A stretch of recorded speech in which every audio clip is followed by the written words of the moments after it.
You may be forgiven for thinking you're a terrible investor, and sometimes it might feel like whenever you buy the stock, it goes down the very next day. To add to the problem, if you're watching a lot of YouTube, you are probably exposed to a lot of really bad advice when it comes to investing. So in this video, I'm going to be showing you my worst investments and how much I am actually down by, realized and unrealized. So I started my investing journey back in 2021, and I listened to all the people on YouTube saying that everything was going up to the moon. I bought at literally the worst time, which was around May 2021, and as we know by now, that was when the peak of the market was, and pretty much every individual stock that I bought since then has been performing incredibly bad, and my losses are very close to around £10,000. So my first investment portfolio was on this app called Freetrade, and it was April 2021 when I opened it. As you can see, I put in £10 and immediately I saw a very quick gain, so that prompted me to put in straight away £30,000. Little do I know I would have regretted a lot of this, but anyway, I think it's very important to start your investing journey, and it's always a learning curve, and you're much better off making your mistakes in the beginning and really learning about investing. Flash forward to today, I am still not put off by investing, even though I lost a lot of money and there's a lot of unrealized gains. As you can see, overall, it says I am down by £2,558. This does not actually take into consideration any companies that are no longer in my stock portfolio because they have gone bankrupt. So a lot of people don't actually tell you this about the stock market, is that when a stock doesn't do well, when the company fails, it goes into bankruptcy and the shares become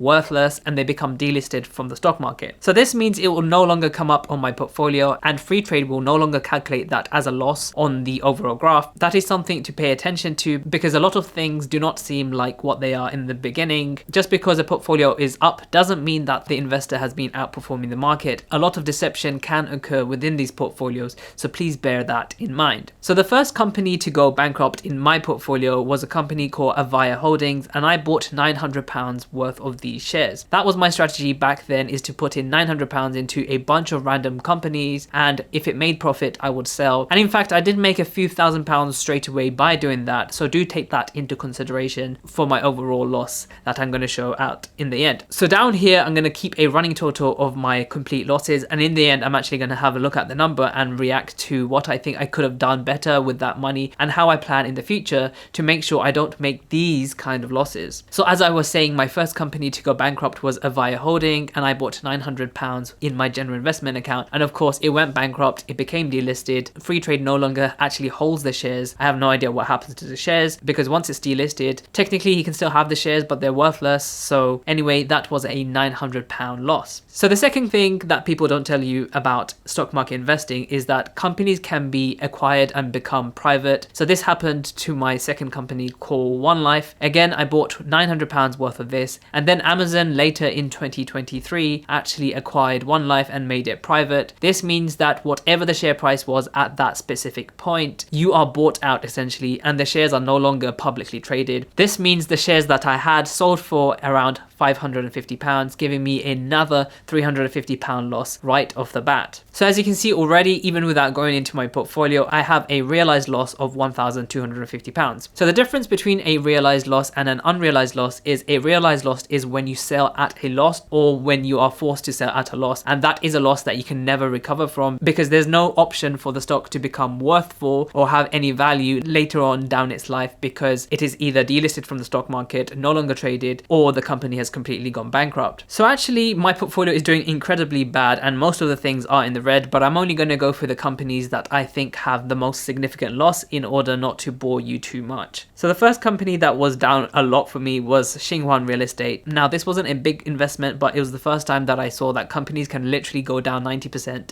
in a matter of weeks. As you can see in my portfolio, it is down by 90%, and that is a £94 loss straight up. Now when I invested in this company, literally all I did was literally just look at the graph and think, oh my god, this company has gone down a lot, it's probably going to go back up, because I was hearing about all these things about how you should have a diamond hand, how you should be holding on, and honestly when I first started I had no idea what investing was. This is why I made the channel later on. I changed my strategy and I made a lot more money, made up for my losses, but it just goes to show that you really shouldn't just invest in random companies, and especially not look at graphs and think that it's going to go back to what it was at a certain point in time. So the next company is another health company I bought for no apparent rhyme or reason, and as you can see, it's doing incredibly bad. This is down 91%, and that is a loss of £820. So as you can see, during the pandemic, it was trading around $22, which is a lot higher than what it is trading now at only $1. I have no idea why I bought this, but I thought it was one of those companies that were going down and then would go back up. But I honestly do think that this company is going to go bankrupt, and it's going to be my second company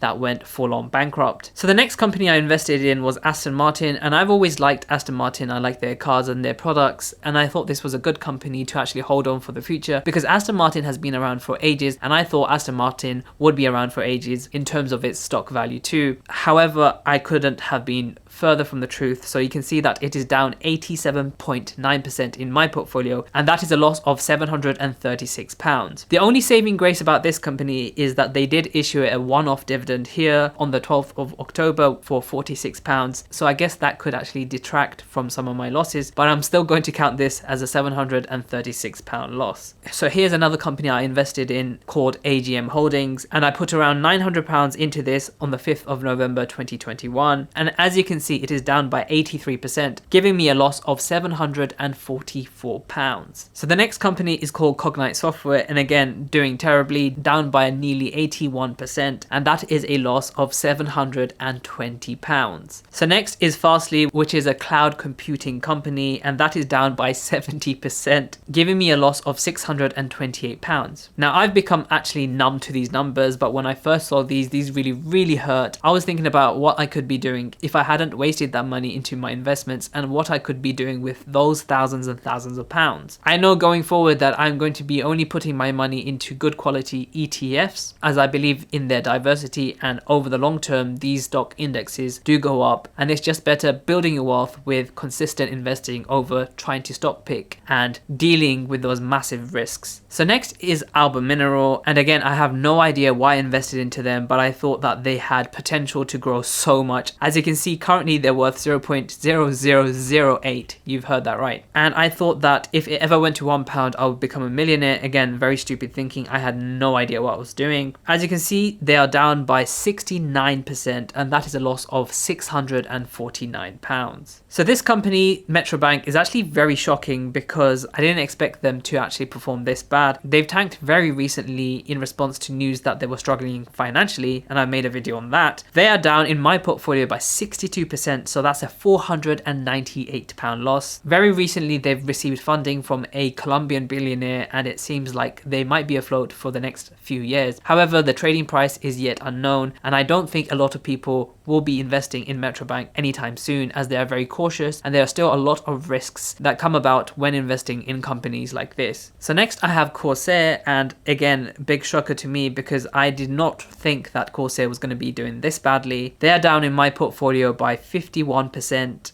and that is a loss of £516. An interesting thing to note is that there is a pound loss and a dollar loss because, of course, these companies, most of these companies are American companies. So what happens is you buy in pounds, but it gets converted into dollars. So the worth is always going to be in dollars. Dollar amounts, the loss is actually higher. So for example, in Corsair, that is a loss of 57%. And in terms of dollar amounts, that's $783 loss. So second last company is called Shoals, and they are a solar power company. In my portfolio, they are down by 46%. So again, I bought £900 worth of this, and that is a loss of £415. Again, no idea why I bought this, but it kind of does look like they might be heading back north, hopefully, and I'll be making some of my money back. All I wish now is to just break even or even a small loss and get out of these positions and never invest in these speculative companies again. And lastly, I have invested in Baidu, and I do think this isn't the worst company that I've ever invested in individually. In my portfolio, they're down by 18%, which is actually quite respectable given the current climate, and that is a loss of £167. So if my math is correct, that is a total realized and unrealized loss of £7,237. Now, that is a whole lot of money, and I know that if I ever got that money back, all I would do is just put it into a diversified index fund, such as something like the S&P 500 or the total stock market index from Vanguard. Comment down below your biggest losses through investing and what you would have done with an extra £7,200. And make sure to check out some of my other videos, and I will see you in the next video.